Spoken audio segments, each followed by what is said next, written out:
이런 사람들 젓갈 함부로 먹으면 큰일 납니다. 젓갈류는 한국의 전통 발효식품 중 하나로 밥 반찬에서부터 다양한 요리의 재료로 널리 사용되며 오랜 시간 사랑받아왔습니다. 멸치젓, 새우젓, 오징어젓 등 종류도 다양하며 각기 다른 맛과 향을 통해 우리의 식탁을 풍성하게 만듭니다. 하지만 젓갈류를 무심코 섭취하면 심각한 건강 문제를 일으킬 수 있다는 사실을 아시나요? 이번 영상에서는 젓갈류 섭취의 위험성에 대해 과학적인 근거를 바탕으로 설명하고 이를 안전하게 즐기는 방법을 알아보겠습니다. 1. 젓갈류의 발효 과정과 미생물의 역할. 젓갈류는 해산물과 소금을 주재료로 하여 발효 과정을 거쳐 만들어집니다.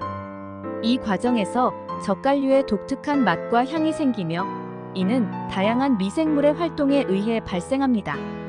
젓갈의 발효 과정에서는 주로 젖산균, 효모, 그리고 다양한 효소들이 중요한 역할을 합니다. 이 미생물들은 해산물 속의 단백질과 지방을 분해하여 아미노산과 지방산을 생성하며 이로 인해 젓갈 특유의 감칠맛이 형성됩니다. 또한 발효 과정에서 생성된 유기산은 식품의 산도를 낮춰 부패를 억제하고 보존성을 높이는 데 기여합니다. 하지만 발효 과정이 제대로 이루어지지 않거나 위생적으로 관리되지 않은 환경에서는 유해한 병원성 미생물이 번식할 수 있습니다.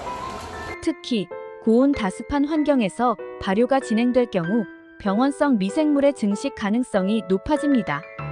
따라서 젓갈류의 발효 과정은 매우 중요하며 철저한 위생 관리와 적절한 온도 조절이 필수적입니다. 젓갈류 섭취 시 발생할 수 있는 위험성. 젓갈류를 섭취할 때 가장 우려되는 위험성 중 하나는 식중독입니다. 젓갈류는 본질적으로 발효식품이기 때문에 미생물에 의한 변질 가능성이 항상 존재합니다. 발효가 충분히 이루어지지 않거나 보관 환경이 부적절하면 병원성 미생물이 증식하여 식중독을 유발할 수 있습니다. 특히 여름철에는 고온 다습한 기후로 인해 병원성 미생물의 증식이 더욱 활발해지므로 젓갈류 섭취에 각별한 주의가 필요합니다. 2-1. 비브리오균의 위험성. 비브리오균은 해산물에서 흔히 발견되는 병원성 세균으로 주로 여름철에 발생 빈도가 높습니다. 비브리오균에 감염된 젓갈류를 섭취하면 급성 위장염이 발생할 수 있으며 주요 증상으로는 심한 복통, 설사, 구토 등이 있습니다. 심각한 경우에는 폐혈증으로 발전할 수 있으며 이는 생명을 위협할 수 있는 중대한 상태입니다. 비브리오균은 특히 해산물의 표면에 서식하기 때문에 젓갈류를 섭취할 때는 반드시 신선한 재료를 사용하고 위생적으로 처리하는 것이 중요합니다. 2-2. 황색 포도상 구균의 위험성. 황색 포도상 구균은 흔히 사람의 피부나 코, 손 등에 존재하는 세균으로 젓갈류의 제조나 보관 과정에서 손을 통해 오염될 수 있습니다. 이 세균은 열에 강한 독소를 생성하기 때문에 조리 과정에서 세균이 제거되더라도 독소는 남아있을 수 있습니다. 이 독소를 섭취하게 되면 구토, 설사, 복통 등의 급성 식중독 증상이 발생할 수 있으며 심한 경우 탈수 등의 합병증을 유발할 수 있습니다. 따라서 젓갈류를 다룰 때는 손을 깨끗이 씻고 가능한 한 위생적인 환경에서 작업하는 것이 중요합니다. 2-3. 살모넬라균의 위험성. 살모넬라균은 식품을 통해 감염될 수 있는 대표적인 병원성 세균 중 하나로 오염된 젓갈류를 섭취하면 발열, 복통, 설사 등의 증상이 나타날 수 있습니다. 살모넬라균은 특히 어린이, 노인, 면역력이 약한 사람들에게 더 치명적일 수 있으며 심한 경우 폐혈증으로 이어질 수 있습니다. 살모넬라균은 주로 조리 도중 오염된 재료를 통해 전파되기 때문에 젓갈류를 만들거나 다룰 때는 항상 신선한 재료를 사용하고 위생 상태를 철저히 관리해야 합니다. 3. 젓갈류의 나트륨 과다 섭취 문제. 젓갈류는 발효 과정에서 많은 양의 소금을 사용하기 때문에 나트륨 함량이 매우 높습니다. 이러한 나트륨 과다 섭취는 다양한 건강 문제를 유발할 수 있습니다. 세계보건기구 WHO에서는 성인의 하루 나트륨 섭취 권장량을 2mg 이하로 제한하고 있으나 젓갈류 한두 숟가락만으로도 이 권장 섭취량을 쉽게 초과할 수 있습니다. 3-1. 고혈압과 심혈관 질환. 나트륨을 과다 섭취하면 체내 수분 균형이 깨져 혈압이 상승할 수 있습니다.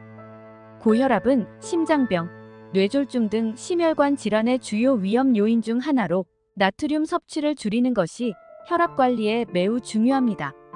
젓갈류를 자주 섭취하는 사람들 중 특히 고혈압을 앓고 있는 경우 젓갈류 섭취를 제한하거나 저염 제품을 선택하는 것이 좋습니다.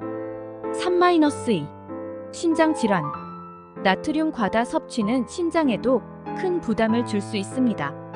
신장은 체내의 나트륨을 조절하는 중요한 역할을 하지만 과도한 나트륨이 체내에 들어오면 신장의 기능이 저하되어 신장 질환의 위험이 높아질 수 있습니다.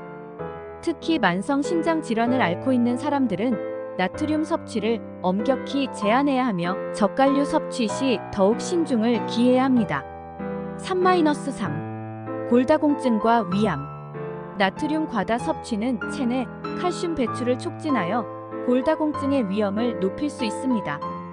또한 일부 연구에 따르면 높은 나트륨 섭취가 위점막을 손상시키고 위암의 발생 위험을 증가시킬 수 있다는 결과도 있습니다. 이러한 점에서 나트륨 섭취를 조절하는 것이 건강 유지에 필수적입니다. 4. 젓갈류를 안전하게 섭취하는 방법. 젓갈류를 건강하게 즐기기 위해서는 몇 가지 중요한 사항을 반드시 기억해야 합니다. 첫째, 신뢰할 수 있는 제조업체에서 생산된 제품을 구입하는 것이 중요합니다. 위생적으로 관리된 환경에서 제조된 제품은 식중독 등의 위험을 줄이는 데 도움이 됩니다. 제품을 구매할 때는 제조일자와 유통기한을 꼼꼼히 확인하고 포장이 손상되지 않은 제품을 선택하는 것이 좋습니다. 둘째, 젓갈류의 보관 방법을 철저히 지켜야 합니다. 젓갈류는 냉장 보관이 필수이며 개봉 후에는 가능한 빨리 소비하는 것이 좋습니다. 특히 여름철에는 온도가 높아 미생물의 번식이 쉬우므로 냉장 보관에 더욱 신경 써야 합니다. 셋째, 적절한 양을 섭취하는 것이 중요합니다. 젓갈류는 맛이 강하기 때문에 적은 양으로도 요리의 풍미를 살릴 수 있습니다. 나트륨 섭취를 줄이기 위해 젓갈류를 사용하는 양을 조절하고 다른 양념을 줄이는 등의 노력이 필요합니다. 또한 나트륨 함량이 낮은 저염 젓갈류를 선택하는 것도 좋은 방법입니다. 넷째, 임산부, 어린이, 노약자 등 면역력이 약한 사람들은 젓갈류 섭취에 특히 주의해야 합니다.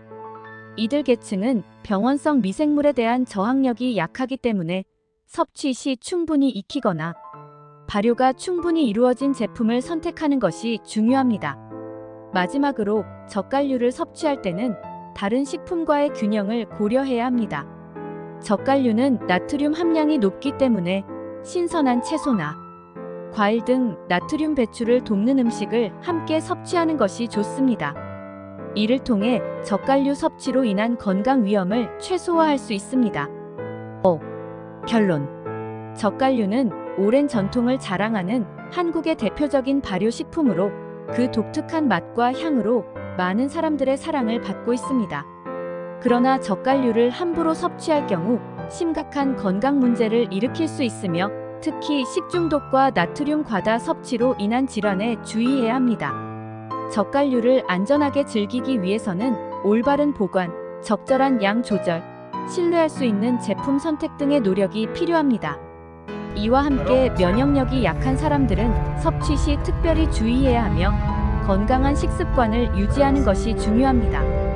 이러한 점들을 유념하며 젓갈류를 즐긴다면 건강을 지키면서도 전통의 맛을 온전히 느낄 수 있을 것입니다.